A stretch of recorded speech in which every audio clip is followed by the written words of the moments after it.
Passionate, outspoken, insightful. Areva Martin is an award-winning civil rights attorney, best-selling author, legal commentator, and America's advocate. Live from Los Angeles, this is The Special Report.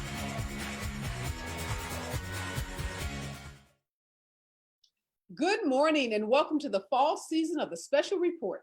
We have all new shows every Monday, Wednesday, and Friday at 9 a.m. PST. And thanks to all of our viewers from Louisiana to Los Angeles. It's that time when I ask you to start a viewing party or to share the page with your online friends. We are only 4 days out until the election and already close to 80 million people. And that's more than half of the total number of people who voted in the 2016 presidential election. Yes, 80 million people have already cast their ballots. This record-breaking voter turnout is happening in the midst of the worst global pandemic in recent history. More than 9 million Americans have been affected with COVID-19, and over 230,000 of our fellow citizens have died from the virus in the last 8 months. Yesterday, we saw a record number of new coronavirus cases. And experts have been predicting since the summer that the winter months would be disastrous under the Trump administration, which has failed to implement a national testing, tracing, and mitigation strategy. Despite these grim predictions, the Trump administration continues to scoff at the predictions of its own leading scientists. His senior advisor, Jared Kushner, called the experts in the White House idiots. And the newest member of the coronavirus task force believes in the dubious theory of herd immunity. Trump also continues to engage in reckless conduct, causing the spread of the virus to White House staff and rally goers across the country. And even though 40 states are seeing significant spikes in cases and hospitals hit new records in 13 states, Trump continues to lie to the American people about the status of the virus. He touts his recovery from COVID-19 as if it is somehow the norm, and he is using every trick in the book to suppress the vote of millions of Americans. Now, in the final days of the election, we are talking with COVID survivors and experts to understand what is causing the rise in cases and the likely impact on the outcome of this election. My first guests are Dr. Patrice Harris and Dr. Michael Roizen. Dr. Harris is the medical editor-in-chief of Everyday Health and a visiting professor at Columbia University. She is also the former president of the American Medical Association. Also joining me this morning is Dr. Michael Roizen. He is the chief wellness officer of the Cleveland Clinic and author of multiple books, including the What to Eat When Cookbook. Both are returning guests to the special report. Good morning, Dr. Harris and Dr. Roizen. I think, Dr. Roizen, you've got to unmute yourself. Okay, there you go. I did. Yeah. Good morning. Good morning. To both of you. So excited to have two of the top doctors in the nation joining us this morning because so much is happening around this coronavirus. Reports yesterday that we saw one of the worst days in the history of this virus with a record number of like 90,000 people infected. That many cases were reported, and sadly, over 1,000 people died, lost their lives to the virus. So I've got to ask you, Dr. Roizen, what is happening and why are we seeing this incredible spike across the country? Well, I think the incredible spike is due to the fact that we aren't social distancing enough, we aren't wearing masks, and the weather has turned against us in that humidity is down in the peak virus era, that is 40 to 60%, and the temperatures have gotten cooler, which means people getting closer together and inside. But in addition, this virus seems to thrive in that. Now, before we go away, I want to say there are two contrary things that are happening with immunity and vaccines, if you will. One, if you will, is that a report out today in Science magazine shows that the immunity largely stays intact for 5 months. That is, people who naturally got it, they're unlikely to get it again for about 5 months. It looks like it wanes at about 5 months. It's going down by what we call logarithm. So it's waning at that point. But what that means is that the vaccines that we develop are likely to be useful for at least 5 months or 6 months, hopefully. The second thing, that's a good news piece. The second piece of news, which came out earlier this week, is a bad piece of news, is that the long haulers, those people who have continued illness, look like they have antibodies that are formed by a cross reactivity between the virus and their own body, and it looks like it is attacking them. It's an autoimmune setup. That means we got a little bit of problem in that maybe, unless we're careful, some of these people will stay with a reaction that attacks them for a long time. And you've got to worry that the vaccines you've got to protect to make sure the vaccines don't do that as well. So in light of that, Dr. Roizen, that news, obviously, which is, you said a lot there, people are inside, they're not socially distancing, they're not following the CDC guidelines. We're now learning about how long people may be immune. We continue, Dr. Harris, to see Donald Trump and key members of his advisory team downplay the seriousness of the virus and the spread that we're witnessing. We keep hearing Trump say at these rallies that we're turning the corner. And I want to play for you something that Don Jr. actually said just last night on Fox News about the status of the virus. Let's take a look at what he said, and then we'll get your reaction on the other side.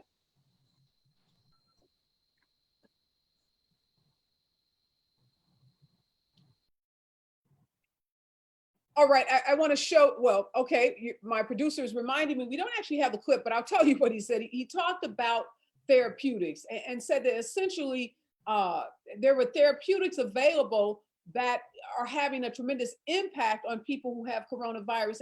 And is that a true statement, Dr. Harris? Are there some miracle drugs out there that are impacting the way people are recovering from COVID-19?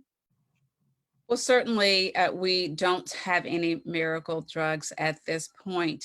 We know that there are some drugs that are in the pipeline. They are undergoing study right now, and there is some promise. We know that remdesivir has had some promise, but I have to say, remdesivir has to be administered IV. It's, of course, administered in the hospital, and what it's shown to do is improve or reduce the number of days of hospitalization, but is not shown to have an impact on the risk of death. And so I think it's so important to talk about COVID-19 and the coronavirus in all of its manifestations. We should absolutely be focused in order to prevent the most tragic outcome, and that's death. But we really need to be highlighting the other significant outcome of these long haulers. These folks are suffering with symptoms for months after they get through the acute phase of the virus. And so rhetoric doesn't matter. This virus does not pay attention to rhetoric. This virus is relentless in its desire to infect humans. And we have to make sure that we are doing all that we can to slow or prevent the transmission of the disease. And Dr. Roizen, to piggyback on what Dr. Harris said about the medication that is available that has to be administered by IV in a hospital, you know, we heard Donald Trump after his bout with COVID talk about the kind of the miracle cocktail of drugs that he received. And we know he's taking a regimen of vitamins and over-the-counter medications or over-the-counter drugs. Should that, you know, signal to everyday people that there are things out there that somehow they can get their hands on? Because it looks like to me that Donald Trump is getting the gold star treatment when it comes to, you know, his COVID-19, but that's not the reality of hundreds of family members that I've talked to right here on the special report who talk about how difficult it has been for them to get care. Yeah, I think there are a number of points that, I mean, it's like there's everything. So the Cleveland Clinic one of my friends here presented all the data on it. There are 423 different combinations of things now in some form of trials. 423. I mean, it is a huge undertaking, just separating them out. And there is no central clearinghouse. Another thing you'd love to see the government have is a central clearinghouse on these trials, so we aren't all repeating what each is doing. The dexamethasone, that is the steroid, is widely available. And that's the good news. The bad news is you got to get it within the first 2 days for it to be apparently effective, because it is something that stops replication in the nasal cilia. And so most of us can't even get tested and get the results back within 2 days, especially if you're still asymptomatic, which you would be. You need to have continuous tests. The remdesivir and the Regeneron, if you will, antibodies, those aren't currently available to all of us anywhere easily. So the things that he is doing that we don't know whether they work or not, the zinc, the vitamin C, some of the other things, we have no idea whether they're working or not, because we just don't have good data on them versus this virus. And so anyone could do it. It's like, you know, what people ask me is, what we know early before you get symptoms is probably chicken soup, because it increases nasal mucosa outflow, and maybe zinc, but we have no idea whether those actually work against this virus. And that's why so many of us are hoping for the vaccine come January, February, or March. I do have a clip from my producers telling me, we do have a clip of what Jared Kushner said back in April about Trump's handling of the coronavirus. Let's take a look at that, listen to that, Dr. Harris, and then I'll get your reaction to that on the other side. The last thing was kind of doing the guidelines, which was interesting. And that, in my mind, was almost like, it was almost like Trump getting the country back from the doctors, right? In the sense that what he now did was, he's going to own the open up. There were 3 phases. There was the panic phase, the pain phase, and then the comeback phase. That doesn't mean there's not still a lot of pain, and there won't be pain for a while. But that basically was, we've now put out rules to get back to work. Trump's now back in charge. It's not the doctors. They've kind of, we have like a negotiated settlement. So, Dr. Harris, when you hear Jared Kushner say Trump's back in charge, not the doctors, we've gotten the country back from the doctors, and you juxtapose that with doctors who have been in the media for the last week talking about hospitals and ICU units in El Paso, Texas, and other parts of the country being overrun, how are we to reconcile those, the statement of a Jared Kushner with what we're seeing and hearing from doctors across the country? Well, it's so very disheartening to have, and it has been from the beginning, to have this virus and this pandemic so politicized, because it really is all about public health, and it is about the doctors and epidemiologists and virologists. All of us working here on the science side are really going to help get the country back open. I said early on in this pandemic, and probably said on your show, that's a false narrative to pit the choice between the economy and getting people back to work and school with the virus. If we get a handle on this virus, if we reduce the transition, we can be on a path forward to get our children back in school and to open up commerce. And so all of us have to make sure that we are speaking and talking and approving tactics and interventions that are based on science and the data and the evidence. And as a doctor, Dr. Roizen, what would you say to those people that keep showing up at these big rallies? The election is, 4 days out, but for the last couple of weeks, we've seen people stuffed into huge rallies, some wearing masks, particularly those behind the cameras. But when they pan out into the audience, the majority of the people are typically not wearing masks. And you mentioned social distancing. They are the opposite of social distancing. They are like, sardines in a can. What do you To make me, of that? to me, there's something weird about this support in that way, because it's almost like saying, I'm going to try and defy the virus. I'm going to try and defy death, and maybe there'll be a hospital treat me. And you've seen what CNN did, I think, last night, was Sanjay had his group follow where the rallies were, and 2 weeks later, 82% of those areas had significant spikes in COVID, if you will, cases. 2.5 weeks later, hospitalizations. It hasn't been long enough to follow deaths, but he thinks that's going to occur. So this is not a very sane thing. You would have thought that Herman Cain would have gotten people to realize this is not a benign virus. This virus can really inflict pain.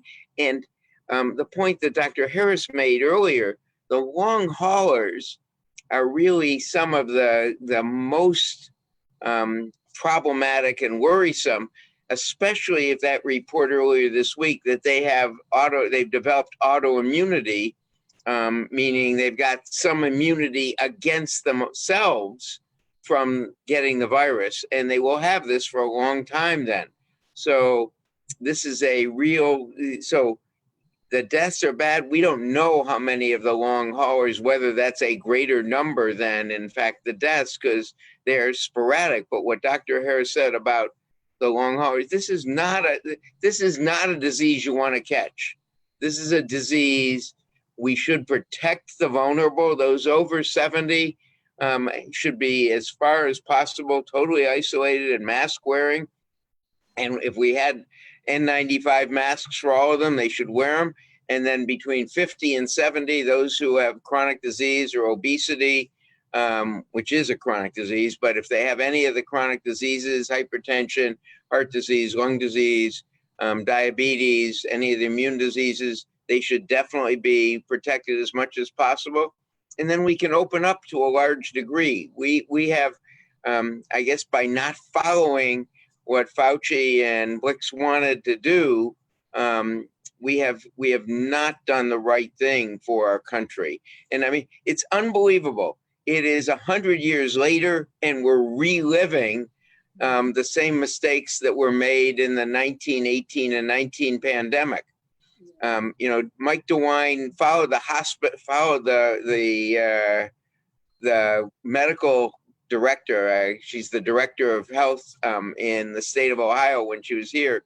She got him the book. He read it, and the difference between Philadelphia having a great and St. Louis having the difference between them and Cleveland, St. Louis, and San Francisco. The cities that had the lowest death rate were those that had mandatory isolation and masks. That's what we should be doing. And you mentioned Dr. Fauci, and again on that clip, Jared Kushner is talking about Trump going through these stages and opening the country back up. But what we recently heard Dr. Fauci say is that we may have to take draconian measures. So, Dr. Harris, are you in agreement with Dr. Fauci that we literally may have to go back to the lockdowns that we saw in the early stages of the pandemic? Well, that's possible, but what's hopeful about that is we can take action not to be back in that situation. And I think that is only a prediction. It's a prediction if we do not do what we know works, if we do not wear our masks, avoid large crowds, social distance. And that's the key. Areva, these things aren't hard. I'll give you, wearing a mask is inconvenient. But when I think about hard things to do in medicine that we've seen patients do, like undergo chemotherapy or radiation therapy or open heart surgery, those are hard things to do. Wearing a mask and maintaining our distance It's not, and I know the holidays are coming up, and so we will have to do things differently, but still those are the things that we can do so that we don't have to go back to more severe measures. Well, Dr. Roizen, we're hearing the newest member of the coronavirus task force, Dr. Scott Atlas, take the position that we shouldn't be wearing masks. He's been pushing this theory about herd immunity. We saw Twitter had to take down a tweet that he had posted about mask wearing. Is this theory going to get more traction, you think, since we hear Dr. Burke saying she doesn't have the ear of the president? She's out on the road talking to health directors throughout the country, but it's not seemingly at the direction of the president. He seemingly is listening to Scott Atlas. How dangerous is Scott Atlas's theory about herd immunity? Well, herd immunity does work for diseases that have long-term immunity, and that, if you will, we had as kids chickenpox. So before we had vaccines, we all went to chickenpox parties. Probably Dr. Harris is old enough. You probably aren't, Areva, to have gone to those chickenpox parties, but we went to those too. In fact, so we would get it when we were kids and could do it when we weren't adults. That's the type of herd immunity that we had, but all the adults already had it when they were kids. We don't have this. This is a virgin virus. And if the kids get it and infect us, the old people or the people, they're in multi-generational families, there's a real problem. So herd immunity works if, one, there is lifelong immunity or long-term immunity. We don't know that yet with this virus. And two, if the vulnerable have already been exposed and you're exposing another group. So herd immunity, unfortunately. And the third part is that group that Dr. Harris spoke about, those long haulers, that's some serious, meaning the deaths are serious, but even the long haulers are a very serious group, and we don't know how large a group yet. So we've got a lot. Herd immunity would be wonderful if this virus gave long-term immunity and you could protect the vulnerable. We have not demonstrated by mask wearing, social distancing, etc., with very few exceptions, that we're able to protect the vulnerable, even in nursing homes. We aren't doing as perfect a job as we should be. So that it's still a problem. Yeah. So before I let you go, I want to ask you last question, Dr. Harris. We're 4 days away from an election. If the Biden-Harris team is successful, we've heard Biden, who's been in meetings with medical advisors for the last couple of months. He's actually shown us, him talking to his medical advisors. And he has said emphatically, he's going to put the science first. He's going to listen to the doctors. He's going to listen to the experts. What do you envision that looking like, the handling of the virus under a Biden administration? Really what I'm asking you, as a doctor yourself, as a scientist yourself, what do you hope a Biden administration brings to the handling of this virus that we haven't seen over the last 8 months? Well, as you so note, he points out that he will follow the science, but here's what I'm hopeful for, and I'm hopeful for this, no matter who is in the White House, in January or really next month. We really need a federally coordinated plan. We need that. What we've had thus far is sort of really 50 states with their own separate plans. We need federal coordination. We need a testing strategy. Certainly, as vaccines are developed, we need to make sure that those are distributed equitably. And we need to make sure that we have a coordinated strategy for the availability of hospital beds. So I think the bottom line is, no matter who is the leader, we need that federal leadership and coordination of efforts to combat this pandemic. One last question for you, Dr. Roizen. I have to ask you about these vaccines. A lot of talk about them being available in October. We're sitting here today, October 30th, no vaccine, not likely to happen tomorrow on the 31st. When is the earliest that you predict a safe vaccine is not only approved by the FDA, but is widely distributed to Americans across this country? The prayer And I'm saying it's a prayer that we get it by late March or early April for widespread distribution. They have, the problem will be making sure they are safe and we have a long enough safety record that these will be safe. There, I think 123 still in testing. 3 have been eliminated because of side effects, but there's still 123, and I think there are 8 in stage 3 testing and 4 in late stage 3 testing. So the hope is that we can get one that is effective by the end of November, and then start to make sure it is safe as well as effective as we follow the group that's already had it, and hopefully start administering it to first responders and those who are most vulnerable, the long-term care facilities, et cetera, by the end of January. And then you think wide distribution somewhere around March or April?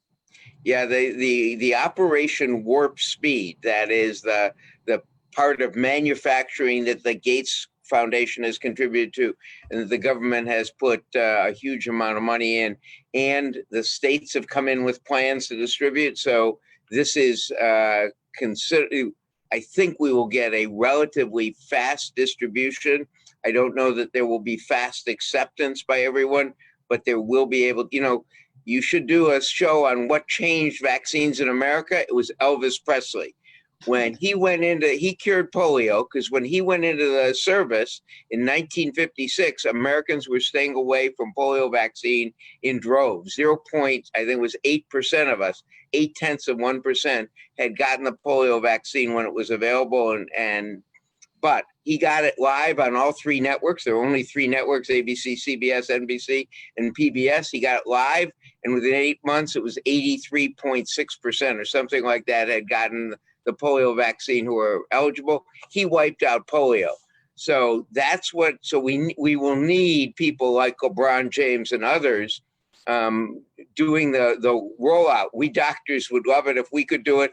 It's the social media of people like you, Areva, who will change whether we get it and whether. Well, okay, Dr. Roizen, we have to leave it there. We're going to be looking for our version of Elvis Presley March or April of next year, because we're going to need people, as you said, using their platforms and their influence to encourage others to take it. Thank you so much, Dr. Harris and Dr. Roizen. Always a pleasure. I learn something every time I sit down and talk with both of you, and dropping that Elvis Presley gem was brilliant. So thank you. Thank you, Dr. Roizen. Thank you. All right. Boy, so much going on with COVID-19. The rise is real. You've heard it from 2 of the nation's leading doctors, and you heard it right here on the special report. So we're going to stay on that whole topic of the COVID rise, because it's real and it's impacting real people. My next guest is Jaime Contreras, and he's the vice president of 32BJ SEIU, the union. He represents 18,000 maintenance workers, janitors, and security guards in the Washington, D.C. area. And he's here today because he's representing one of his members. Her name is Helen. And Helen is a COVID-19 survivor. She actually works as a janitor at the Walter Reed Hospital, where Donald Trump was treated himself for COVID-19 several weeks ago. Good morning, Jaime. How are you? Good morning on the West Coast. Good afternoon on the East Coast. It's a pleasure to be with you. You are on the East Coast. Thank you so much for joining me this morning. I was just struck by Helen's story. We wanted to have her on the show. We know that she's shying away from media and interviews because of fear of retribution of her job, but you're here today to tell us about her story. So just share a little with the audience in terms of what happened to Helen. Well, Helen is one of those hundreds of thousands of unsung heroes that work as cleaners in federal facilities, hospitals, airports. They're security officers that, people that we don't think of as heroes in this pandemic. Those are the ones that have to report to work, sanitize the places the hospitals that we visit, and so forth. So she works at Walter Reed, and she's been there for a number of years. And she was there. She's one of the people who was there when the president was brought into Walter Reed to be cared for during his when he got infected with the virus. And she's Helen is a former TPS holder. Some people may not know what that is, which is temporary protection status. One, status that's given to people who come from, countries that have civil wars, or there's violence. There's different scenarios where people get that. So people from El Salvador, Haiti, and other places have this status. And she would be one of the people who would become undocumented. Who would have become undocumented if this president is reelected. So luckily, she's now, she's a green card holder, and she's on her way to becoming a citizen. But, she's one of those people that this president is targeting. And she's also one of the people that ironically took care of him when he was there, and along with another 300 or so, mostly immigrant workers who work at Walter Reed. And so from the op-ed, Helen believes that she actually got COVID-19 when she was actually cleaning the room and the area where Trump was at the Walter Reed Medical Center. Well, she's, and I think, some medical experts should probably consult Helen. And, when she tells you what she did to get better, it's amazing the different, homemade medicines that she had to go through. I'm not really sure whether, that's when it happened. I mean, I can't speak for Helen in that scenario, but, I think this just goes to say, essential workers are Black and brown workers, working class white folks who have to go to work every day, who can't work from home. They work at restaurants, they work at, clean, all different facilities. And there are people who are exposed every day by people that they see and clean after, or people that they serve at restaurants, or, people that, show up at their place of work. And then they go home and put their families at risk and put their communities at risk. So she's just one of many, many stories, that go untold to the media. In 32BJ alone, we have lost 138 members just in our union alone to this pandemic, and thousands of others who have been affected. And it's no secret that Black and brown folks are more than three times more likely to get infected and die from this virus than white folks. And that's because they work in this types of facilities, taking care of us, taking care of the public, and without the recognition that they deserve. And they don't get hazard pay. Sometimes we have to fight with the employers throughout the country to get them PPE. They, some of the, folks that are on unemployment that are also essential workers right now, they're not getting the additional stimulus money that was. So it's just like so many other things that go untold about these types of workers who I call the unsung heroes. Yeah, one of the things that really struck me about her story is she talked about, and you just mentioned, she had to treat herself at home with home remedies and home medication. Versus Donald Trump, who got over $100,000 worth of care while he was in Walter Reed. And that's kind of the tale of two COVIDs, the working class, essential workers, I assume someone like Helen, who's making minimum wage or close to minimum wage, who has to suffer at home with home remedies, and someone privileged like Donald Trump, who gets $100,000 for a couple of days in the hospital. But I just want to ask you about this election. It's coming up, 4 days. We've seen record voting. How do you think Helen's story and the story of those 130 plus members from your union that have lost their lives, how are those stories resonating with voters across the country who are having to stand in long lines, unfortunately, to vote? Do you think that's causing them to vote in a way to say we've got to see a change in the White House come January?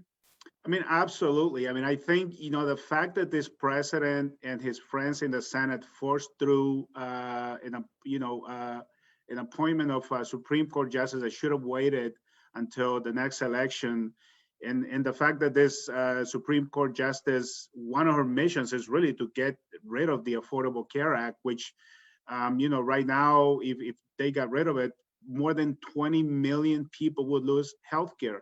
Now, Helen is, lucky to be represented by a union and has healthcare that we have fought for in that facility. But that's not the case for millions and millions of people in America. The majority of people don't have a union. They don't work in a job that gives them employer pay healthcare. And so the fact that we have, people like Helen and other essential workers telling their story, I think it is resonating. I think people are sick and tired of the division, of the hate mongering, of the just, how he's handling this virus, the environment, just everything. I think people like Helen, to me, are heroes who come out, take a risk in telling their story. But in the end, I think it's going to be reflected in the result of the election, because I do think people are listening and people are sick and tired and they want change. Well, thank you so much for being willing to share Helen's story. Give her our regards. We hope that she is having a really safe and speedy recovery. And we do hope that her story and the story of those lost members from your union, my condolences to those families as well, that those stories will encourage people to see that it is time for change and that it's time for the scientists and not the current occupancy of the White House to take control of this virus. Again, thank you, Mr. Contreras, for joining me this morning. Thank you for having me. Take care. Okay, so from Helen, who was a janitor cleaning the room at the Walter Reed Medical Facility where Donald Trump got his treatment, to my next guest, Amy Watson. Again, COVID-19 is real and it does impact real people. Amy is a preschool teacher from Portland. She's a survivor of COVID-19. She founded the Long Haul COVID Fighters Facebook group after experiencing lingering symptoms after her own bout with the virus. Amy now administers not one, but two groups of COVID survivors with over 10,000 members worldwide. Good morning, Amy. I think you got to unmute yourself, Amy, so we can hear. Good morning. How are you? Good morning, Areva. It's great to be with you. Oh, thank you so much for joining us this morning. As we're having this really critical conversation about COVID-19 and how this election is literally happening in the midst of this pandemic.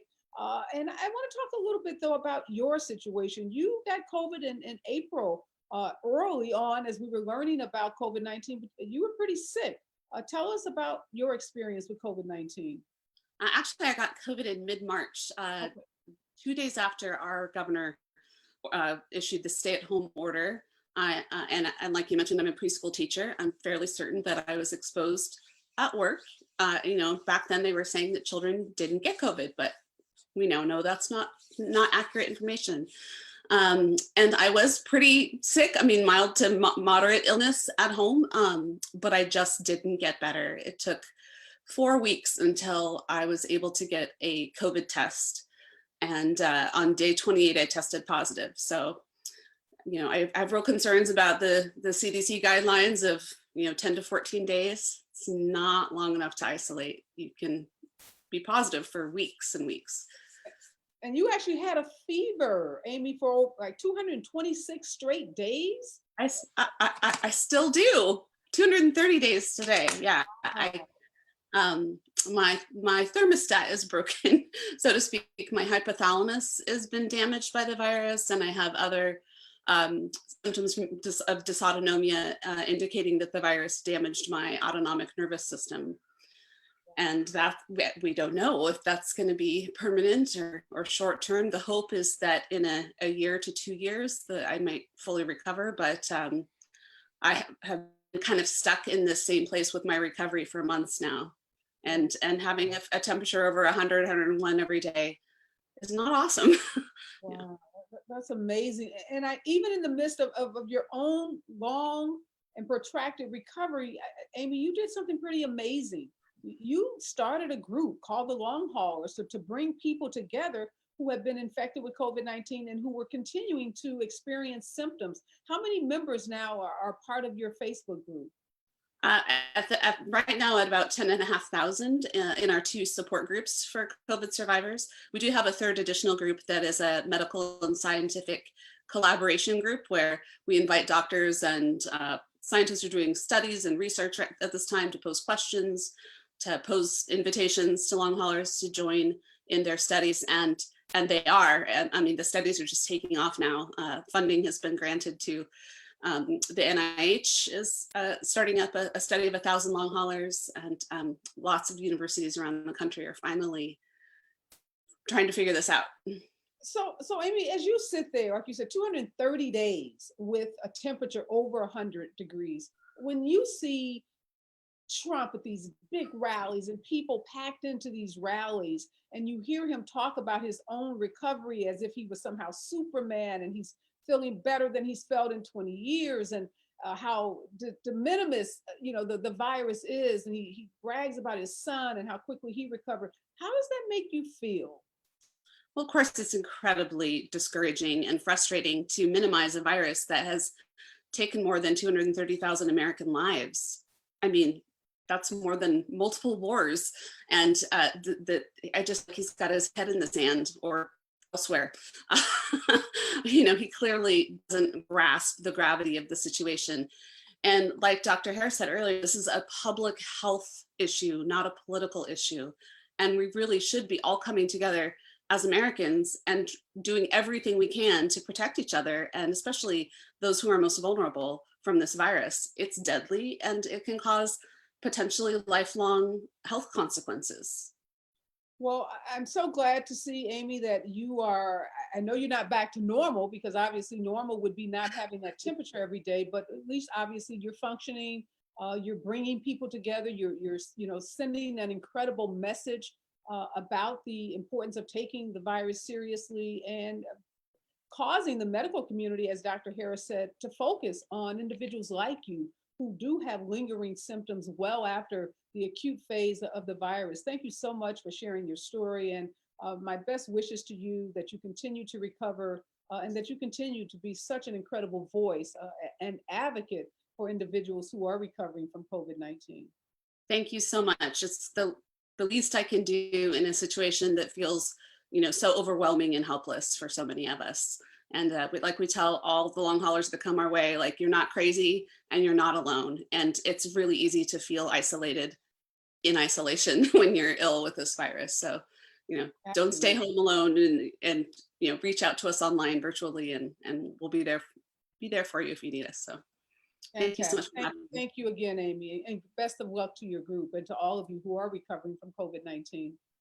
Thank you very much. All right. Now my next guest is Democratic strategist and elections expert, Kelly Hyman. And I wanted to talk with Kelly because we can't talk about COVID-19 without talking about its impact on this election.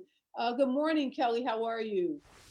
I'm doing well. Hope you and your family are doing well. Nice to see you. Oh, we are, man, so much is happening.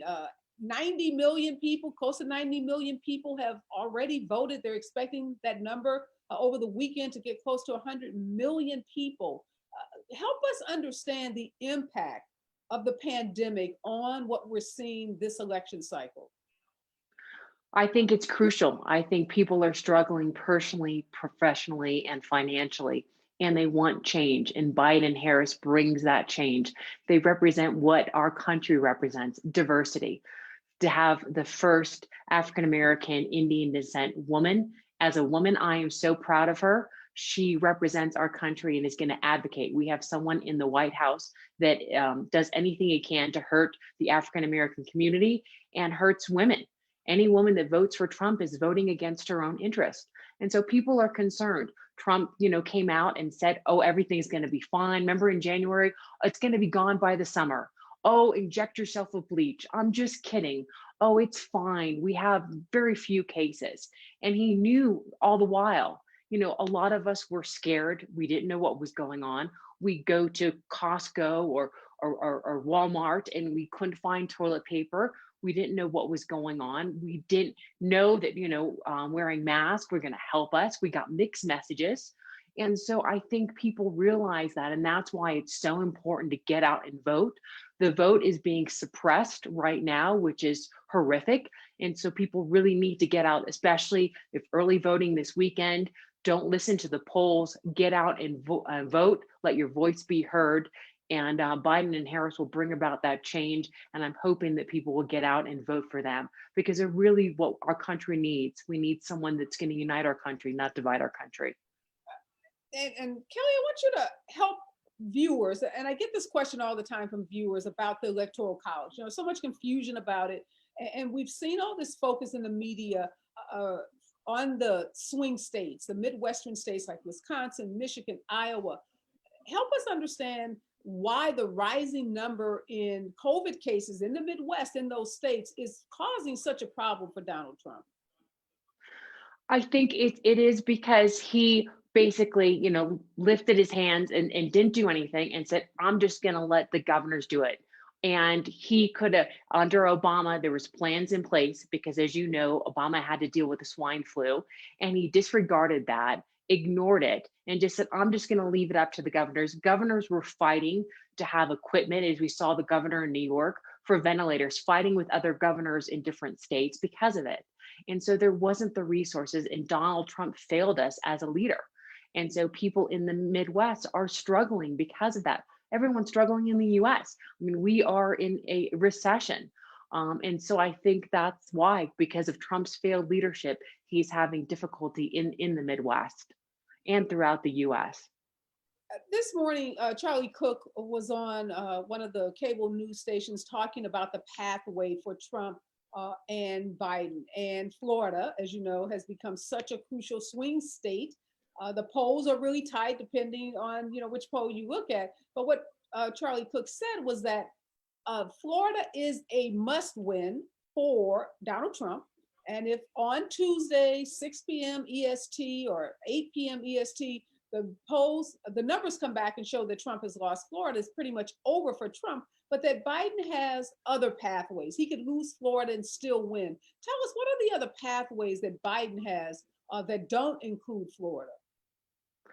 I think we have to look at the battleground states. I mean, we have to look at the, key states. But as I say, every state is a key state because this election is, is so important. That's why we can't listen to the polls, and we need to get out and vote. But we're looking at, other battleground states, and we're looking, at Ohio as well. We're also looking at, Wisconsin.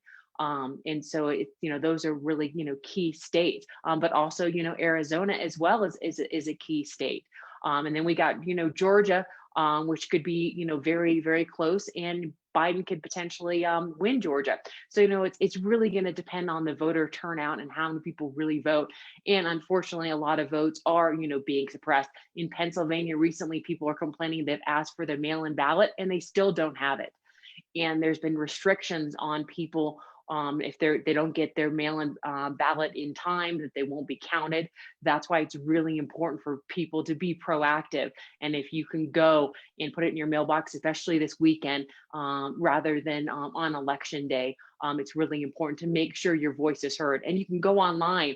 I, voted by mail, and I went online to make sure that they got my ballot and my ballot was counted, because this is such an important election. No, I hope you voted.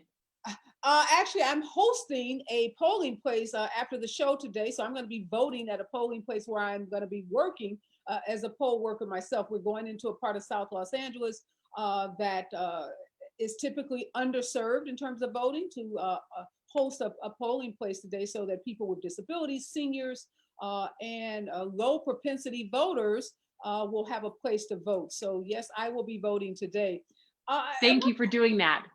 You're welcome. I want to ask you about a political article. I had my producer Amber send it to you, because this article in Politico said that there are shy Trump voters out there that might be lying to the pollsters, and that there may be this tsunami of Trump voters that show up at the polls. They may not be voting now in the early voting stages, but they may show up on election day. Do you think there's much merit to that article, that there are these shy Trump voters out there that are not being counted in the polls?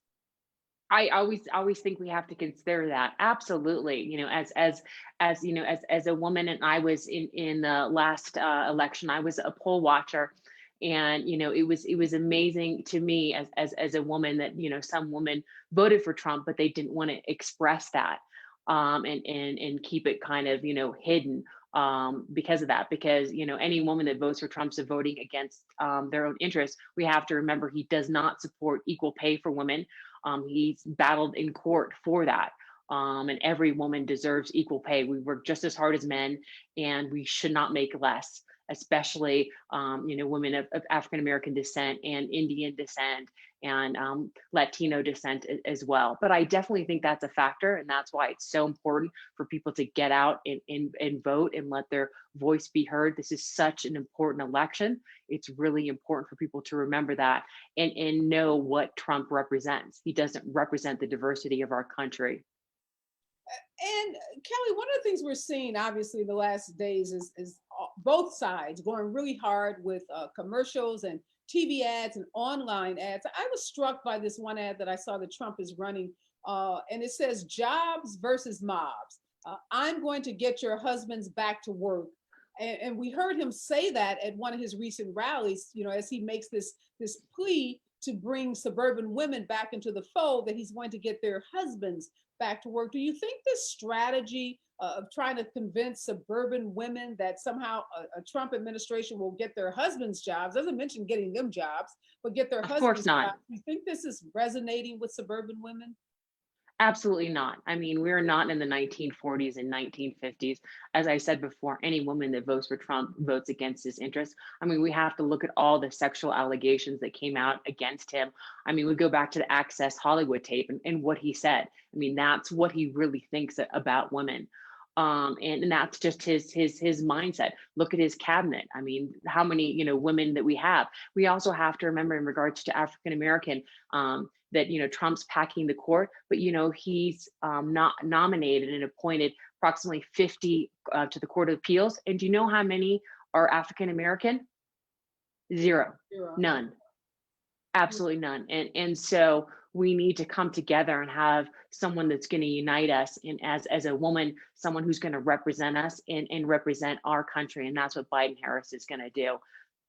Well, what do you think is the closing argument for the Biden ticket in the last 4 days to make sure there's not this sense amongst voters that they don't need to show up because they've watched, you know, millions of voters? They hear these high numbers of people that have already voted and they think, oh, my vote doesn't count.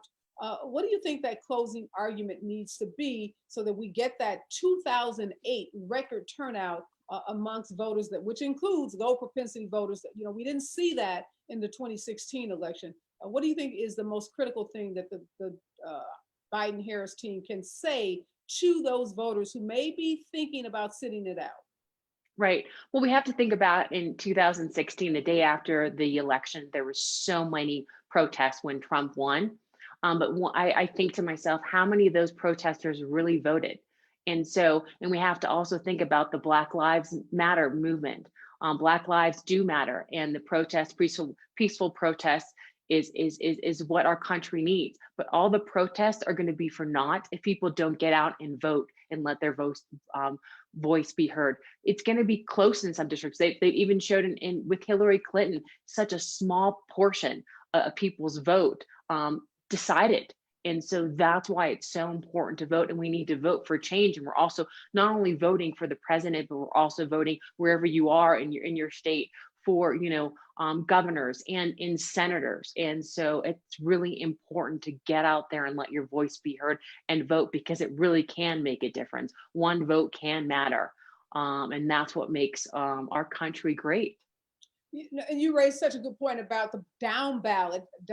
Doesn't get enough attention, but there are really critical down ballot races in the U.S. Senate and the House of Representatives. And we need, as Democrats, not just to win the White House, we need to win the Senate, and we need to maintain our majority in the House, because that's how we're going to be able to have these sweeping changes around not just COVID-19, but around the criminal justice system, you know, around jobs and economic development. So it's not just the White House. If we have a Democratic White House with a Senate majority that's still Republican, we can imagine, you know, the kind of hell that Mitch McConnell would give Joe Biden. So we need folks voting. Vote.org has a tremendously informative website where people can go to find out if they can vote, if they've moved, if they've relocated, if they have a criminal record, if there's justice involved. If you have any questions, so important to go to that website. Sadly, in our country, voting is determined by your state. So that means all states have totally different voting rules. I wish I could just give you a long list, but as you know, Kelly, we can't. So it's critical that people go to their state election websites, as well as that vote.org, to get those questions answered.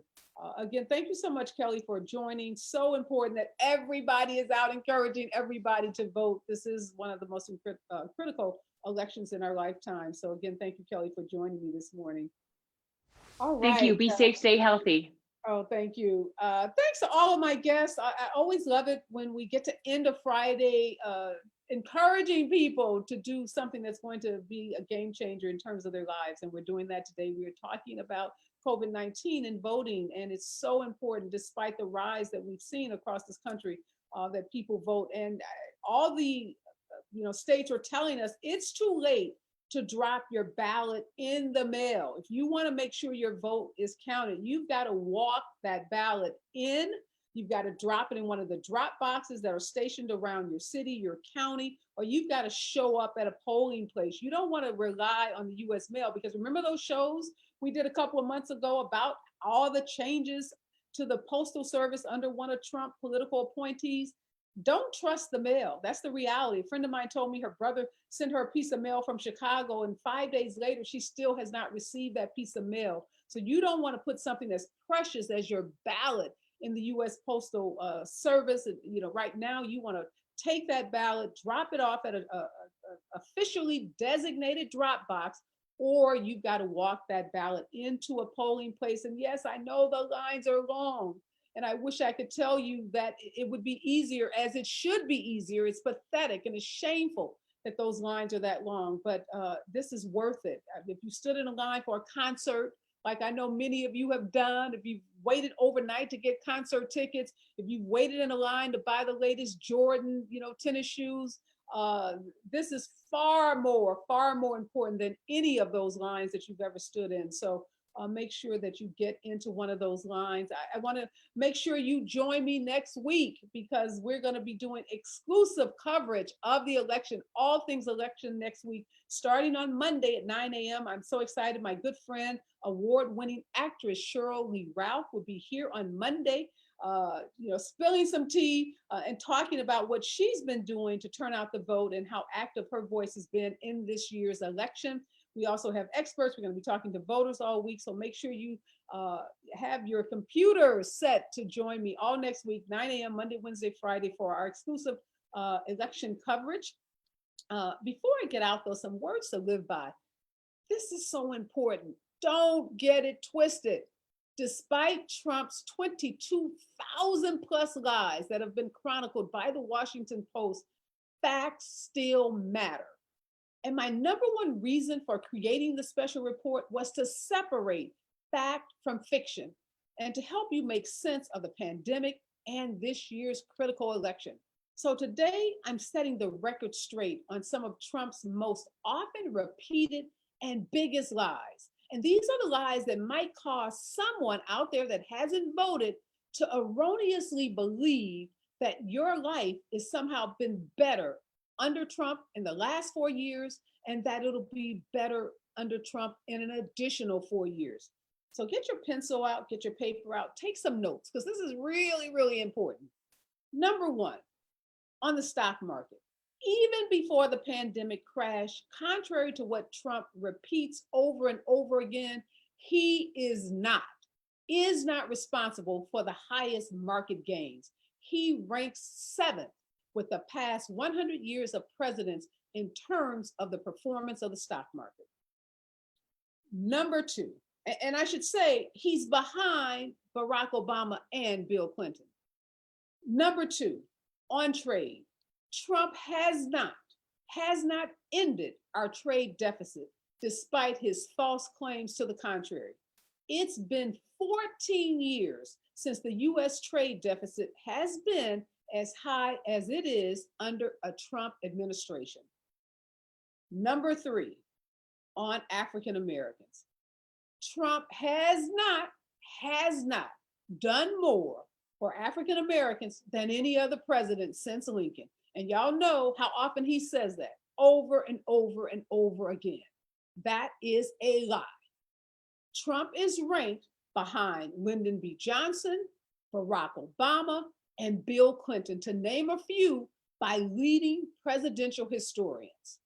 He has not done more for us. That is a lie. Make sure you take note of that. Number 4, his claim of the lowest unemployment for African Americans, that's a lie.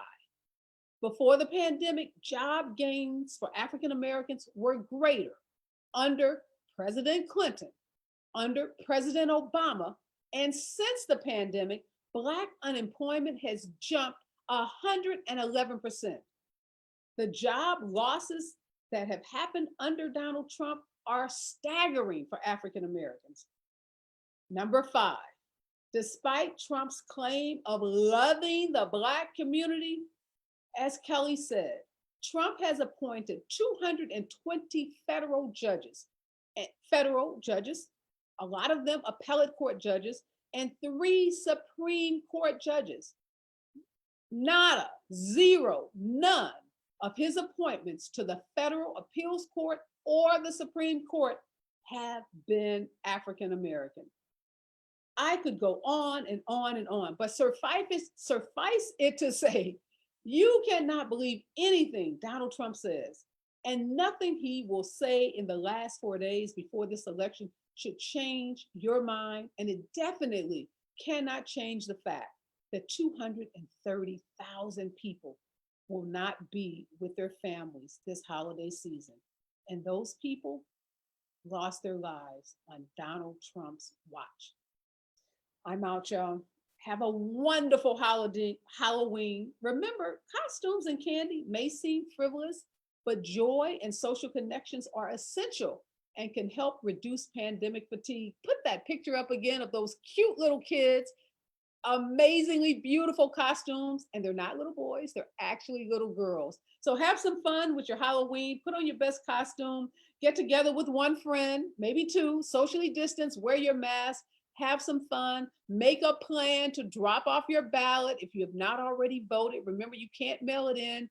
Make a plan to drop it off, make a plan to get in line to vote, but just make a plan and do vote. I'll see you on Monday for our exclusive week of election coverage.